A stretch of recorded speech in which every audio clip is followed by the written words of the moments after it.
విద్యుత్ కొనుగోళ్లలో నష్టం లేదని మాజీ మంత్రి జగదీష్ రెడ్డి అన్నారు. గతంలోనూ ప్రస్తుత ప్రభుత్వ నాయకులు అభ్యంతరాలు చెప్పారని గుర్తు చేశారు. ఆ రోజు తమ సందేహాలను నివృత్తి చేసుకుని ముందుకు సాగామన్నారు. గతంలో ఒప్పుకుని ఇప్పుడు అభ్యంతరం ఏంటని ప్రశ్నించారు. ఇక ప్రభుత్వం ఏర్పాటు చేసిన కమిషన్ సక్రమంగా పనిచేయడం లేదన్నారు. విచారణ చేపట్టక ముందే కమిషన్ తీర్పు చెప్పినట్లుగా వ్యవహరిస్తుందని సీరియస్ అయ్యింది. అలాగే జస్టిస్ నరసింహారెడ్డి అంటే తమకు గౌరవం ఉందన్నారు జగదీష్ రెడ్డి. అంధకారంలో ఉన్న తెలంగాణలో కేసీఆర్ వెలుగులు నింపారన్నారు. కమిషన్ చైర్మన్ కాంగ్రెస్ బీజేపీలకు అనుకూలంగా వ్యవహరిస్తున్నారని ఆరోపించారు. విచారణ పూర్తయ్యే వరకు ఏ కమిషన్ తన అభిప్రాయాన్ని వెల్లడించదని చెప్పారు. కమిషన్ విచారణను తాము వ్యతిరేకించడం లేదన్నారు. అలాగే గతంలో కమిషన్లు రాకుండా అడ్డుకున్న ఘటనలున్నాయన్నారు జగదీష్ రెడ్డి. వారి పట్ల కేసీఆర్ గారికి కూడా వారు జడ్జి కాకముందు కొంత తెలంగాణ వాదిగా ఉన్నారు అనే విషయాన్ని మేము విన్నాం. తెలంగాణ బిడ్డగా కూడా వారి పైన కేసీఆర్ గారి గౌరవం ఉండే.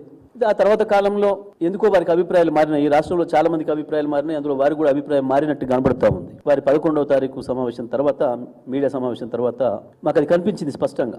న్యాయంగా ఒక తెలంగాణ బిడ్డగా ఈ దేశంలో ఎవరు సాధించినటువంటి ఒక అద్భుతమైన విజయాన్ని సాధించిన నాయకుడిగా, చీకట్లలో ఉన్న తెలంగాణను ఏడాది లోపే అద్భుతమైన వెలుగులతో నింపిన ఒక అద్భుతమైన పరిపాలకుడిగా, ఒక విజనరీగా కేసీఆర్ గారి పట్ల వారికి ఒక మంచి అభిప్రాయం ఉంటుందని కూడా మేము భావించినాం. ఎందుకంటే ఒక హైకోర్టు సీజేగా చేశారు కాబట్టి తప్పకుండా వారు ఆ పద్ధతిలో ఆలోచిస్తారని చెప్పి మేము భావించినాం. కానీ దురదృష్టవశాత్తు వారికి మధ్యలో ఏవో కారణాల వల్ల వారి అభిప్రాయాలు కాంగ్రెస్ పార్టీ నాయకుల అభిప్రాయాలకి, బీజేపీ నాయకుల అభిప్రాయాలకు అనుకూలంగా మాన్యమైన విషయాన్ని 11వ తారీఖు నాడు విలేకరుల సమావేశంలో వారే బయటకు చెప్పుకున్నారు.